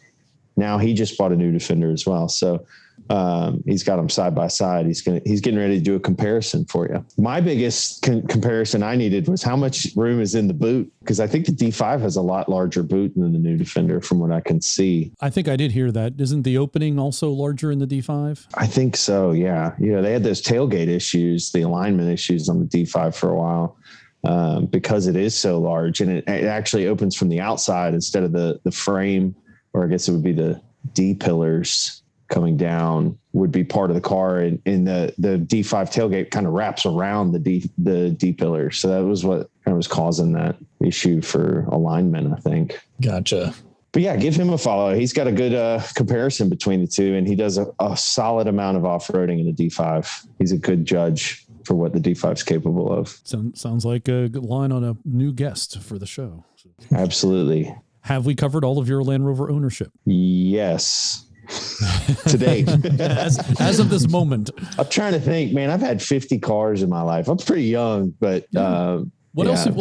Have you owned anything else that's interesting? Mini Cooper. We've had a lot of Mini Coopers, a lot of Mercedes. I worked for Mercedes for a while. But no, nothing stands out as something that people would be like, oh, that's super cool ride. So, did you take the G-Wagon off road? No, I have a buddy, a very good friend with a G-Wagon, and I've been trying to convince him that we should take it off road, and he will not. And he's a big off roader. He's got a rock crawling buggy, like a fully built buggy, and his wife has a G550, had a G63, and for 5 years now, I've been trying to convince them to take it off road with me, and they won't do it. If I had one, I'd run it off road in a heartbeat. Come on, it's okay. First taste is free. Right? Yeah. Especially in Yuari. I think everybody's afraid of Yuari because of the rocks. Like, you get rocks and red clay and it's never coming out. Well done, sir. Good transition to Yuari. So let's talk about Yuari. You live 2 miles away. I was there once about maybe 15 years ago, and that's the first thing I think of is a lot of rocks there. But for those who haven't been, explain what Yuari is and what they can find there. Yeah, Yuari National Forest is a rather large national forest, I guess, for being one of the youngest national forests, located halfway between Charlotte and Raleigh, or about halfway between Charlotte and Pinehurst, North Carolina. So good location. It's got 2 lakes. It's kind of between 2 lakes as well. So there's a little bit of everything for everybody. There's canoeing, boating, horseback riding, hiking, mountain biking, and then, of course, most important, OHV trails. The OHV trail system is relatively small. I think it's 12 trails total, maybe 13 trails total. There was a 14th trail that you probably remember, is the Kodiak Trail, which is now shut down.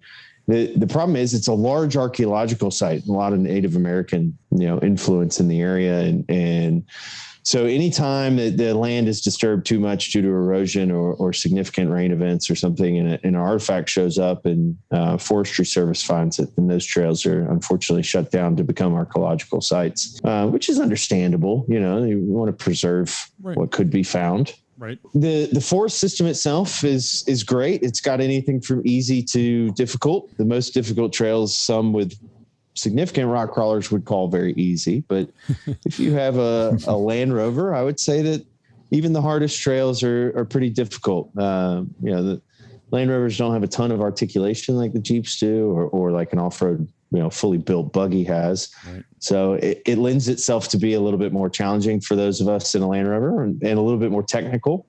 There's also 2 private trail systems in and around Yuari National Forest that not many people know about. So there's Big Creek Rocks, which is a small, very tight technical trail system that you can rent for a day on a weekend, or a full weekend if you want. Take a group of trucks out. And then there's the Grand Overland District, which is right across the street from Yuari National Forest. And it's a host of OEX, Overland Experts, out of New York. They have their North Carolina chapter here. And they teach mostly police and military off-road training. And then they also do civilian off-road training. So you can take like a winch class, a high lift class, rollover recovery class, things like that. Or you can just simply rent the trail system out for the weekend and kind of ride their trails, which are a little bit more controlled, less rocky, more open fire lane type with a lot of hill climbs and hill descents, but a lot less room for error, I guess. Or significant damage. significant damage, which Yuari can bring to you.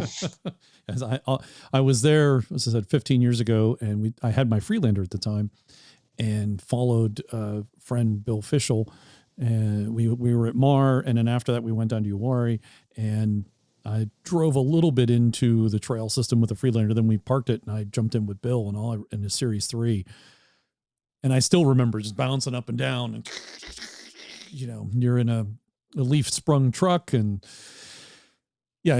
articulation and just slow moving and up and down. Lots of, I swear they were boulders. You imagine something from the Rockies, right? But they probably weren't, but they felt that way. It's like, Bill, how's this going? It's a little, you're not going too far. It's, as you said, it's a technical challenge at that point. So you grew up around Yuari then? Yeah, I'm about an hour from Yuari. So I'm right outside Charlotte. Charlotte's about an hour from the Yuari trail system. So I consider it like my hometown court, I guess. It's my home field for off-roading. I've been to several on the East Coast, that I've been to. I've been to Butler. I've been to Roush Creek. Been to Windrock.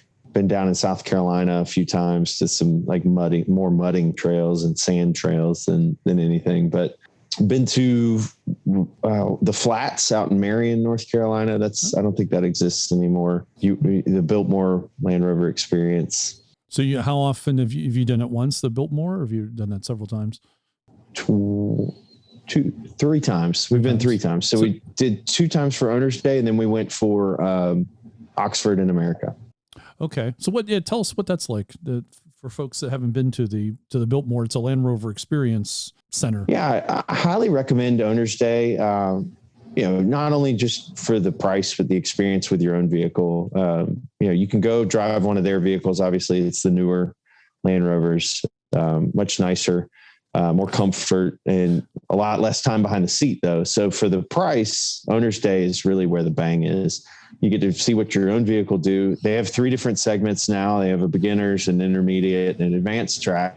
The advanced track's fun. A lot of hill climbs, a little bit of mud bog, a little bit of off cambering.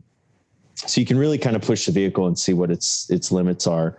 And we had a great group last time we were out there. We had a new Range Rover after the Land Rover experience was there with his D5. We had a P38, LR4, myself, and the LR3. Classic 130. Wow. Defender. That's a special. Yeah. So it's just a great, eclectic group of trucks out there. No series, no Defenders? Just the 130. No, there was a 90. There was a 90 there as well. It's a nice lineup for sure. Yeah, it was great to see this eclectic group of trucks and what different lines would cause different vehicles to hang up on and how they performed in the same kind of atmosphere. Do the instructors go with you, or do you just go on your own? So they bring their own vehicle. They don't ride with you. I think the first Owner's Day I went on, they would jump in and out of the car, but obviously with COVID now, they have their own vehicle out there. They do provide you a radio, so you can stay in communication with all the trucks in the line. So that would explain why series trucks don't show. What? What? Can't hear anything. Yeah. There's a radio. Why'd you even give me a radio? I don't understand. Just shout real loud, beat on the top. Turn off the vehicle. And then, you wanted me to talk to you. Okay. But yeah, I can't recommend Biltmore enough. It's a great event. They feed you breakfast in the morning. You go out for a half day on the trails. You come back for lunch, and then you depart for the day. And just to see that property of Biltmore as well, if you've ever been to Biltmore, it's pretty phenomenal. I mean, it's untouched, ungroomed, just some phenomenal trails. You get to see the shotgun course back there as well, which is kind of cool and different. And then come back to beautiful Biltmore Estate. So it's like a posh Mar. It's super pie. It's what I imagine that this wintergreen Rovers at wintergreen. Yeah, Rovers at wintergreen. Kind of imagine that's what it's like, because they very much advertise that to the men for the Rovers and then the wives, because they mentioned spa in the program several times. So I imagine every man is sitting there. He's like, honey, we can take the Land Rover to this wintergreen, and look, it says spa here. It is a ski resort, and they have access to the trail system. And yes, the very nice thing is, because I went the last time they had it, I guess it's, the parking lot is right next to where you can stay, and you can stay in a room, and you pull your truck up, and the parking lot is full of Land Rovers as far as the eye can see, which was fantastic. And like you said, if you want to hang out for the day at the resort, or you want to go on the trails, go on the trails. And actually there's some just general roads. You don't even have to do anything particularly difficult. So if you wanted to, folks who don't particularly care about off-roading, you can do a little more kind of green laning-ish, but there's some really challenging stuff too. Also, I might add, it's not Yuari technical, but there's still some technical stuff that I think we're going to put it on the list for next year. And I would encourage you to go to Mar too. Mar's always a good, if you've not been, it's always a good activity. And if you really want to challenge yourself, you can go up to the main winter romp. Winter romp is on my bucket list. I follow since I've become a Land Rover fan. I think I was the first one I found was winter romp. So I've seen the photos, followed it for 4.5 years now, and I can't wait to make it to one. It's a bit of a haul, and I want to drive it. It's a haul for even for me. I'm close to the Northeast, and it's a haul. It's like 13 hours or something. It's more. I think, Morgan, you're close as anybody, right? I am. It's pretty close for me, but it's still quite a haul because traveling east-west is not easy around here. That's true. Yeah, up in that part of the world, they don't have good east-west routes. It's a lot of north-south stuff. So I'm about 10 hours from you, John. I guess 23 hours from winter. Well, no, you should take I-95 and go northeast. For me, you would almost be due north. But if I take this, I'm 48 hours from winter. Oh, dude, yeah, that's true. Yeah, and in the wintertime, and changeable conditions and all those fun things. And then you go to Big G's, and you can get the big sandwich, which will last you and your family for a week.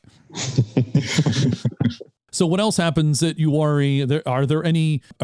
There used to be Land Rover events down there when I had gone, I recall, with Bill. Does that still happen? Does Croc do anything with Yuari? Yeah, we just had an event last weekend. The Croc event was Thursday through Sunday of last week. So that was great.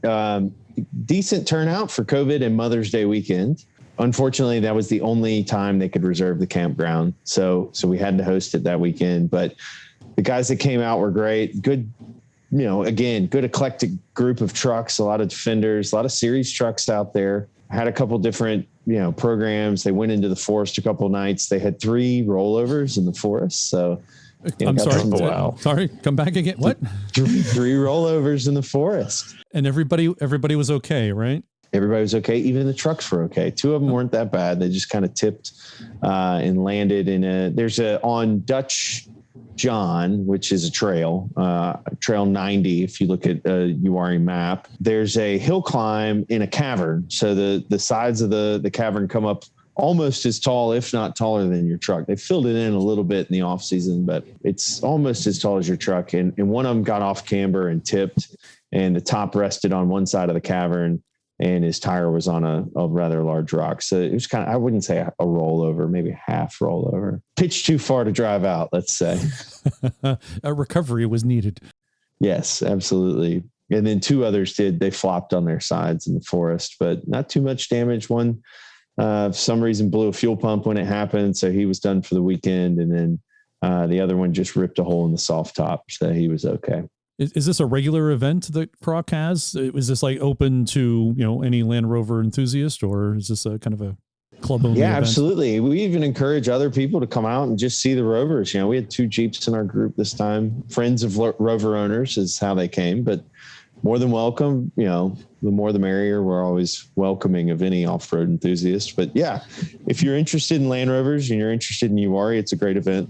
It's usually in the beginning of May every year. Not Mother's Day weekend, right, usually, but obviously that was all we had this week. So keep an eye out for it if you're in the Yuari area or North Carolina area, and look up Croc, Carolina Rover Off-Road Club.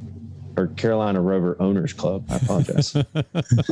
So the reason I found out about you to get you onto the show, and this is what kind of was the enticement, you were in Yuari with the new Defender. Oh, the 110 specifically is the Lucky 8 truck. I believe you got to see it in action in Yuari. So I'd like to, can you tell us more about that and how it operated and what you thought about it in its native environment, I suppose? Yeah. So Justin reached out online from Lucky 8. Justin from Lucky 8 reached out online and asked if anyone knew the trail system in Yuari. And I reached out to him and said, hey man, I'd love to take you around. I'm a fan of Lucky 8. I got enough invested in my truck from Lucky 8 parts that I should be able to take you around Yuari for a day. Right. So long story short, we talked a few times over the weekend, and then I trail guided him through the Yuari, and then we went to the 2 private parks as well. So we spent the full day there. He drove down from New York. We met at 5:00 in the morning, and did he drove the Defender down, right? Drove the Defender all the way from New York. This is an important piece that should not be skipped. Yeah, drove all the way down. He said it was comfortable. So it's on 35s as most as you know. And he said the road noise wasn't terrible on the Aturo mud trains. So we met at 5 a.m. We convoyed into Yuari, got our trail passes aired down, and hit the trails right at about 6:30 in the morning. And so we hit that first light right as we were coming up the backside of Daniel, which is the quote unquote hardest trail in Yuari. The front side is a ledge and a pretty drastic V-notch that'll pitch over full-size vehicles to the passenger side and tear them up pretty hard. So we chose to come up the backside, which is the easier entrance to the top of the mountain. So we came in there and you come into a large opening, a rock playground. And so we spent some time in there seeing what it could do, climbing some rocks, playing around in the rock playground. I will say the only issue I saw with it is that lower valance is so low. If you come up to a rock ledge, it doesn't have a lot of clearance to get the tire in front of that valance. So if you're designing an off-road bumper for the Defender, pick up the valance a little bit for me. But other than that, man, the thing is a billy goat. I mean, it will climb and it will crawl all day long. So we played around in the rocks. He was trying out sand mode. And what I didn't know, I mean, I know that, terrain response obviously is not a new technology for Land Rover, but it is evolving forever, I feel like. But from what he was telling me is that most people love sand mode for all off-roading because of the way the vehicle reacts. Now, I hadn't read this anywhere in any forums or anything. So, I'm very much whatever type of terrain I'm in is the type of terrain mode that I go to. But he said that a lot of off-roaders typically will use sand mode for just about everything. They like the way the vehicle performs in that mode. So it was crawling pretty well in sand mode, to be honest. Well, I guess it retards how much power goes to the to the wheels, right? And then even no matter how much you mash the thin pedal, it's still controlling how much wheel spin, I guess. Spin, I think and controlling the wheel spin, right? Right, which I guess in many situations is probably what you're looking for. Yeah, I think so. It made sense on a lot of the milder trail systems, but when we got up to the top of Daniel, there's a wide open track that'll take you back down to the bottom, and there's 3 routes. So the left route from the top going down, the left route is very much a buggy or Jeeps on 40s or true rock crawler path, and then there's a middle path that is fairly substantial. I mean, I would not take my LR3 up it without considering some body damage is going to happen. And then there's the right path, which is a relatively flat, large rock road, right? It's a riprap road for lack of better name for it. By no means is it easy. I mean, I've watched vehicles roll on that road, not paying enough attention, and it's very steep. So we took it down the quote unquote right side, easy side to the bottom, turned around, and we decided to bring it up the middle path, the intermediate path, to see how well it did. And it did not get hung up once. I was very impressed in its rock crawl. So I had him put it in rock crawl mode at that point. So it automatically locked the rear differential, automatically locked the center diff for him. And we just wanted to watch it walk up this mountain. And it sure did. I mean, it was kind of phenomenal. He came up to a rather large rock, it cleared the lower valance, luckily, and the tires just walked right over it. The rock sliders did what they were intended to do and caught the body before anything was damaged. And it did a fantastic job walking up there, traversed the side, and then we even parked it up at the top on top of a few rocks, so it looked like it was flexing what little bit of flex it has. But especially with those 35s in there, it doesn't have a lot of, well, I find that the Land Rover doesn't have a lot of upward and downward movement to begin with.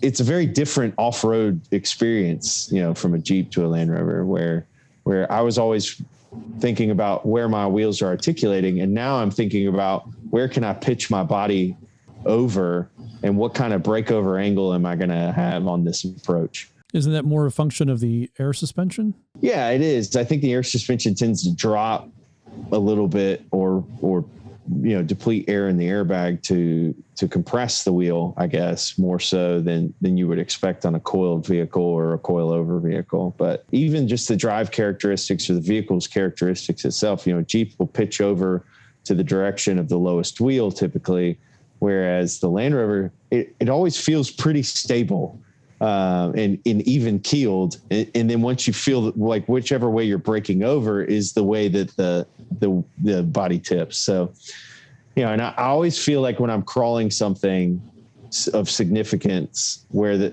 always feel like the body is pushing straight to the sky.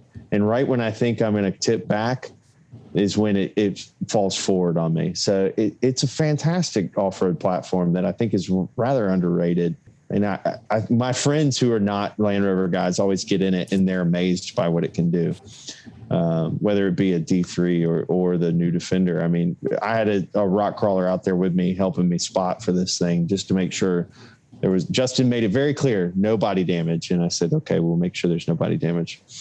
So I brought him with me to help spot. And he was amazed. He was like, man, I'll tell you what, I didn't think it was going to be that impressive, but the fact that it walked up, Daniel, without a lot of headache or struggle or max tracks or pulling winch or anything else. And I assume no wheel spin. No, it grabbed, we aired down to 20 PSI. So we put the Atturo mud terrains at 20 PSI and let it ride at that. I hesitate to go below 20 PSI in a Land Rover because of the weight of the vehicle.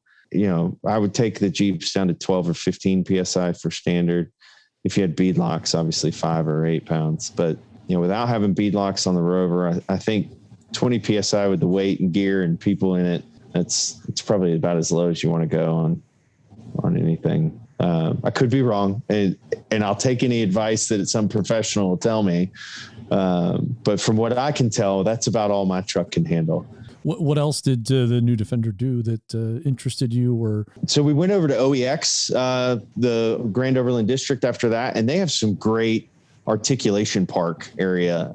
They have these holes dug out where they train you how to navigate these bogs, basically. And these things are they're deep enough to swallow a 40-inch tire. We took the Land Rover Defender through the first half of them. And to be honest, like the tire wouldn't even hit the bottom. The valance was hitting the dirt before the tire would hit the bottom of the hole, but it would crawl right out with only 2 wheels touching the ground. It was a very impressive truck for that.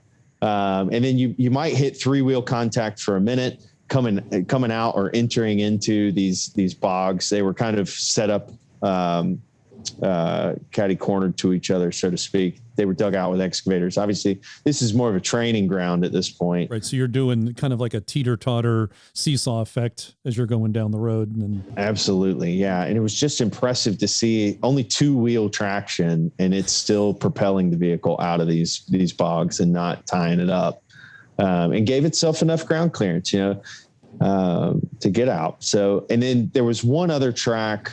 We did a rather steep hill climb with a rock sort of on the left. So you had to hit the rock and it would pitch the driver's side way up in the air. And it was impressive. It picked the front driver's side tire off the ground completely. And so 3-wheel contact until he had to push it a little bit further. And then the tire landed on the front ledge. And it walked right up it with no problem whatsoever. I mean, up the face of that rock, landed on the top of it, and then the rear tire came up just as easily. Usually you get the front tire up, and then the issue is you're dragging the rear tire up. And he was back in sand mode, so it wasn't even locked at this point in the rear. So no locker engaging in the rear at that point, and still walked up like a champ. And Justin was probably listening to his favorite podcast at the time, right? I would assume, yeah. Centresteer was probably blaring. But as it should, with the windows up, and he had the air conditioning on. And he said his son was asleep in the back by that point, because that was totally towards the end of the day, and they'd been up all day, basically. And his son was passed out in the back with his iPad in his hand. So, and from there, we left OEX after the articulation course, and we went to Big Creek Rocks, which is a very small trail system, small in size and small in trail width, which is very hard for us Land Rover owners of modern day vehicles. They call it the Jeep hardtop killer for a reason. I mean, I've seen more Jeep, crushed on tree trunks in that trail system than you can shake a stick at. And we took the Defender for one shot in particular. There's this massive boulder in there, and we wanted to take the Defender over top and through the boulder system, and it did it. I've never taken my LR3 there. I've taken my Jeep through the boulder, and we took the Defender through it, and I was like, it's not going to go. And sure enough, I mean, it walked the side of that giant boulder and came up and over the pitch, and we got it in the perfect position for that photo shoot. Is that the one? I saw a recent photo he had that there was also a Range Rover Classic, I think, parked in the same place. Is that the yellow one? About? No. Yes. So that's Florida Road, I believe it's up north somewhere. Yeah, Florida Road is in Massachusetts, I believe. Confusing my my locations and boulders. Very similar boulder, though. Very similar boulder. Maybe I need to get to Eric and talk about this, because it sounds very interesting. And I actually had a little communication with him when it came out, because he did like a short 5-minute video. What you're talking about, I was blown away how easy it looked, and just did it. And I said that was a great video, and we had a little conversation about how it's a spectacular vehicle. He was suitably impressed. I think we were all a bit giddy about it. I mean, to be honest, like we went out there thinking it's going to do okay. Like it's going to hold its own, but it's not going to be a rock crawler by any means. And you know what? I think 10 years from now, there's going to be a guy who takes a Sawzall to the fenders and puts 40s on this thing and, straight axles it, and it's going to be a rock crawler. But to kind of bring us down a little bit on that, I suspect that a lot of it has to do with the tires on there. Having stock tires, even the stock off-road tires they have, probably would. I'm guessing here. You tell me. You were there. Do you think it would have done as well with certainly stock tires, or maybe even stock off-road tires that they have? I think it would do it just fine with stock, even street tires or the stock off-road tires that it comes with. Would it handle as large of rocks? Probably not. It doesn't have the wheel spacer on it. The wheels aren't pushed out to the outside of the fender well. It doesn't have the volume of tire contacting the ground, obviously, for traction that you would have on a smaller tire. But I think the traction control system is fantastic enough to help you travel that up anything that you really want to take it up. And as long as you have the right equipment with you, whether it be max tracks or a winch or, a high lift jack and some chains to manually winch yourself out, I think you could take it through just about anywhere that you want to take it. Very nice. Just to make sure, it's not all goodness and light. There are some, while yes, it's a certainly very capable vehicle, I think you also need to be aware that you may need some additional equipment and certainly experience too. Yeah, I think we all saw the photo this weekend of the white Defender out west, right? That came over the boulder and landed on the front of its nose. I saw the picture. Yes. I never see what happened. Nobody's told me the whole story yet, okay. But from what I can tell, it looks like his foot slipped off the brake and went too far left, because it looks like his line was supposed to turn to the right of that rock and he stayed to the left. So Justin and the new Defender was with you for what, just a day? Just a day. Yeah. We spent the full day together, departed around 3:30 that afternoon. They headed back to Concord to spend the night, and then back to New York. And of course, I headed back to my house in Indian Trail, North Carolina. So what you're saying is a Defender was able to do a day off-road trip. Yeah. And then 2 days back to New York. Now, I will say he lost a tire. We didn't hear this. Yeah. He blew a sidewall on the tire, caught a sidewall just perfectly on a tree root, and we had to change the tire in the field. So nothing major, just a nice little gash. So we swapped one of the tires out, and he was able to keep rolling, but we were very careful for the rest of the day. Yes. No body damage. No body damage. He made it very specific. It is a good looking truck. I like what they've done with it. Certainly all the things they've added to it, and even the graphic. They've done a nice job. Fantastic truck. Yeah, for sure. Also, you've been involved in something called the Southern Overland Challenge. It's a off-road rally. Can you tell us more? And is it Land Rover focused, or is it open to anybody? No, it's open to anybody. So there's been 2 Land Rover teams in the past that have competed. I competed with a Toyota group with my Land Rover one year, and then with a Jeep group the second year that I ran in it. So both years I was never in a Land Rover only team, which I think maybe could be positive and negative. I mean, at least with the Land Rover team, you know where you can go and how you can drive and things like that. And typically one of you knows how to work on the other vehicles. Whereas when you're with a Toyota group and you have a Land Rover problem, they stare at you like they have no clue what's next. You have 3 eyes and yes, 5 arms. And, yes. I told you not to bring this thing in the woods. Exactly. Why did you do this? So it's a team event. It's a team event. It typically starts on Thursday, ends on a Sunday. You're up to 4 vehicles. It's put on by Southern Expeditions. Up to 4 vehicles per team. In any number of passengers, as long as you have a seatbelt for them, is their rule. So, if you want 7 people in your car and your car will hold 7, then by all means, bring 7 people. You camp for the Thursday through Sunday on property. They have various events, anything from like a high lift challenge where you might winch your vehicle with a high lift for several yards, stack and jack, where you jack the vehicle up, stack it onto blocks, try to get the vehicle, cast it off the jack, try to get it to land on 4x4 blocks. Or they have some time trials on some certain tracks. This past event, they did a overland trailer recovery. So somebody had an off-road trailer that was tipped over. You had to tip it back over. Vehicle diagnostic. They had a vehicle out there that was broken down, so you had to figure out how to get it running again. All off-road, or is there an on-road component?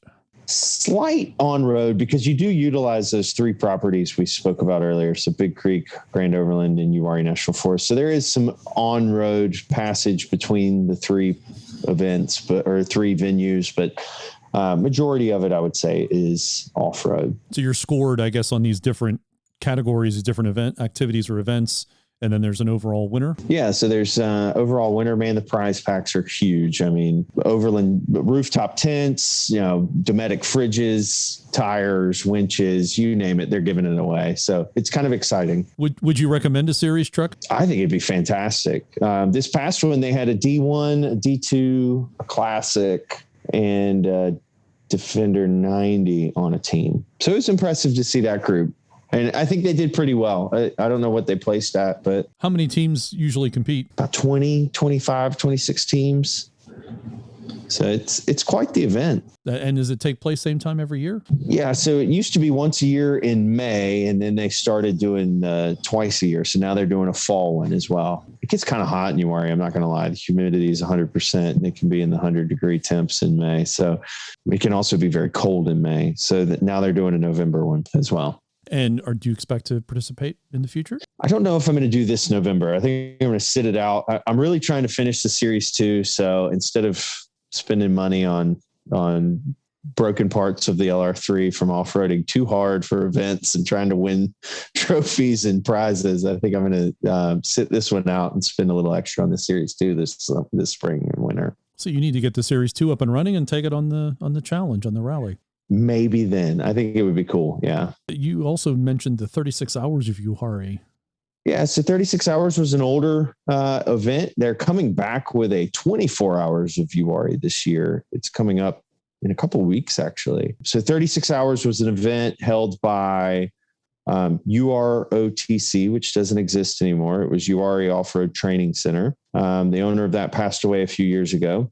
And in conjunction with American Adventurist, which is a forum for overlanders and off-roaders online, ran by Dave Bennett. Great guy. If look him up, a lot to learn from them about building out your vehicle for remote travel, things like that. But anyway, so 36 Hours was a 3-year event. I ran in the first 2 years. It was a lot harder, I will say, than Southern Overland, very military-esque.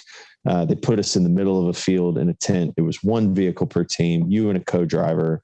It was canoeing, shooting, and off-roading. It was pretty grueling. I lost 10 pounds in a weekend.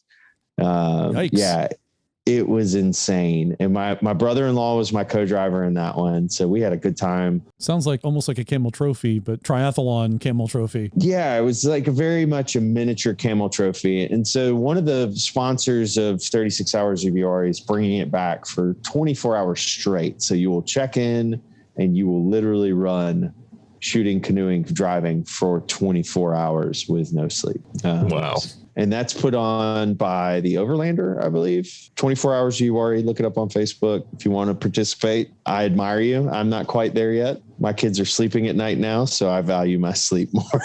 Do they supply the vehicles or do you use your own? You use your own. Okay. Yeah. And so I ran the JK in 36 Hours Yuari, and man, the second year I broke, I think, everything that you could break. I bashed the driver door in on a rock. I broke the bolts that hold your brake caliper in on the driver's side, sheared, and the caliper rotated to the front. So, so we had to pinch the brake line off at the ABS module, roll it up like a sardine can, and then bleed the brakes out. And we ran with 3-wheel brakes for the rest of the event.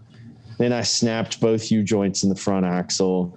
So we pulled the axle shafts and shoved T-shirts down there. So I ran 2-wheel drive for a full day. It was quite the event. The carnage was endless that year. And how did you do overall? I think we placed 8th out of 19 or 20 teams that year. You finished in the middle? That's respectable. With that much damage, yeah. I mean, with that much repair time on the trail, and we still finished a decent track, I would say we did okay. So what's in the future for you, your trucks, and your events? Always looking for Biltmore Owners Day. Always looking for a good Rover event in the Southeast or Eastern Seaboard region. As we talked about, Winter Romp is kind of the bucket list. If I can get up there, or Mar, or Wintergreen's actually probably pretty feasible. But more importantly, sort of like there's this lighthouse tour in North Carolina that you can take on a remote off-road trek, sort of on-road, off-road.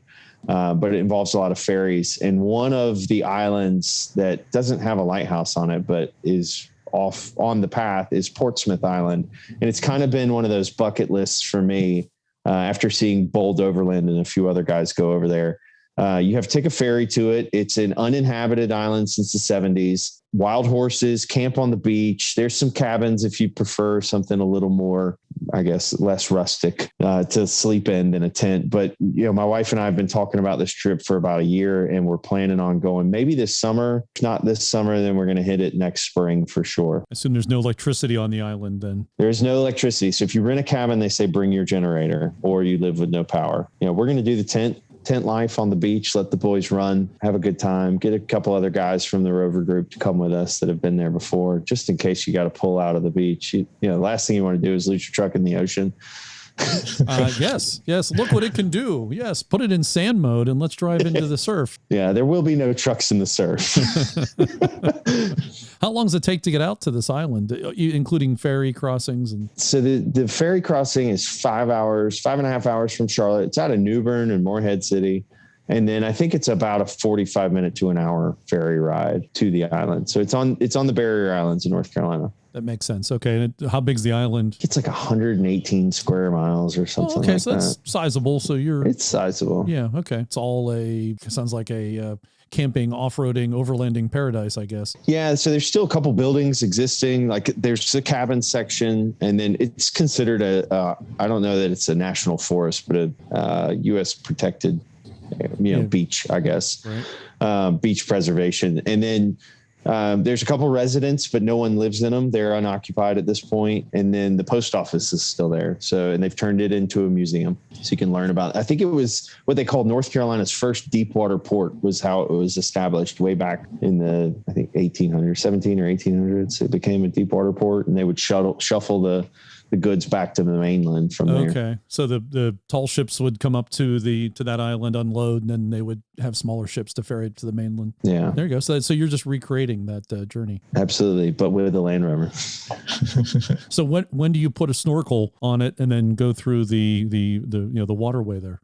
Man, I am not about water. I blew my YJ up in a water crossing, and I am not about water crossing. Well, do tell. There's a mud hole in Yuari. You've probably seen it if you've been there. It's a pretty famous mud hole. It can be deep. It can be shallow. It's kind of one of those you roll the dice on. You never know. Like if enough trail groups came out and the Forestry Service was tired of pulling Cadillacs that had been abandoned into it, they will pour a bunch of riprap and gravel into it one weekend, and it'll be super shallow. And so we'd had a great weekend of off-roading, my brother-in-law and I, and he was begging me to go through this mud hole. He's from South Carolina and just loves mud and wanted me to throw mud up on the truck before we left. And I was like, okay. So I skirted the side a few times. He's like, man, just go through the middle. Let's do it. And so I hit it, and I hit it hard, and then I stalled out, and it didn't want to go any further, and it sucked water up into the engine, and that was the end of it. So I hydrolocked the motor and had to call my wife and his wife and tell them to bring the pickup truck and trailer to Yuari to pick us up. Yes. So it was the trailer of shame. Trailer of shame. Yeah, absolutely. So from then on, I just avoid water. Vehicles and water they're not great combos. Well, unless you get those big balloon tires, or you can get that skirting, so you can have a hovercraft. You can get yourself a Land Rover hovercraft. I told him I would probably take the D3 through like a small water crossing if I could figure out a way to get the compressor out from underneath the vehicle. Like if I could put it in the engine bay higher or inside the truck, I would be more. And they told me that it has a water displacement valve, so it'll push water out of it. But I don't know. I just don't believe it. Because you also don't want to necessarily trust that it'll function as well as it's supposed to. So Robert, my exit question to you is, to kind of maybe bring this back around to Land Rovers, you say that you were converted from Jeep to Land Rover. Have you converted anybody to Land Rover ownership? Almost. I have a buddy from South Africa that lives here in Charlotte now, and he is looking for a overlanding off-roading toy, and I'm trying to convince him to go Land Rover. He's a little stuck on Toyota because of his days in South Africa with a Hilux, but I told him Hilux isn't here, so you might as well buy Land Rover. Nice. Robert, thanks very much for coming on to the podcast and talking about yourself as a converted Land Rover owner. Yeah, thank you guys for having me. It's been a pleasure. I'm a big fan. We hope you enjoyed show number 101. Thanks to Harold and to Morgan. Well, $10 is $10. Yeah, thanks as always. Dixon was a no-show, so hopefully we'll eventually get Dixon back and get an update on his situation with his truck. Do we need to start a GoFundMe to pay Dixon's bail money? And also thanks to Robert Creel for being our guest this month, and also to the One True Packs for his continued production support.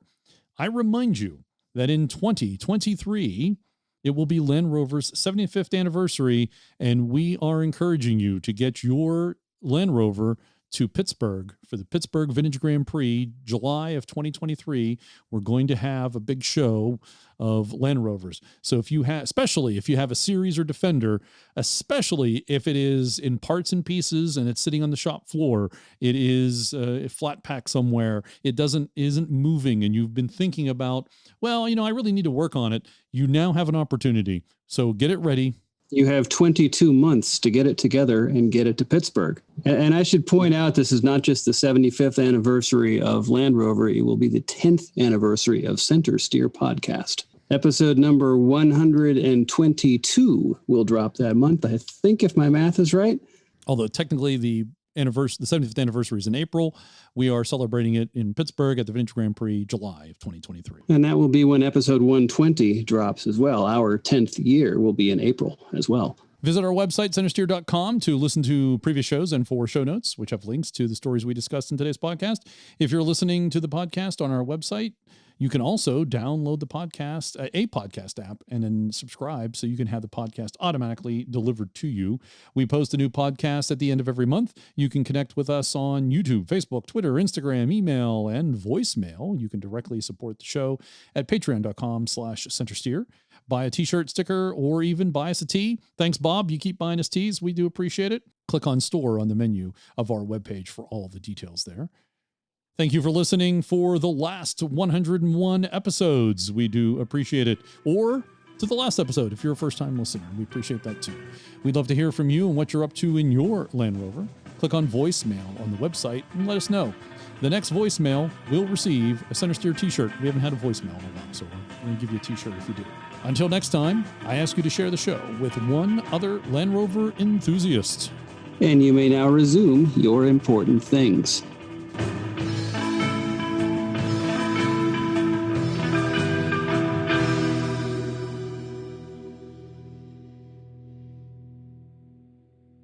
I'm just excited to experience this wet foot thing everybody talks about.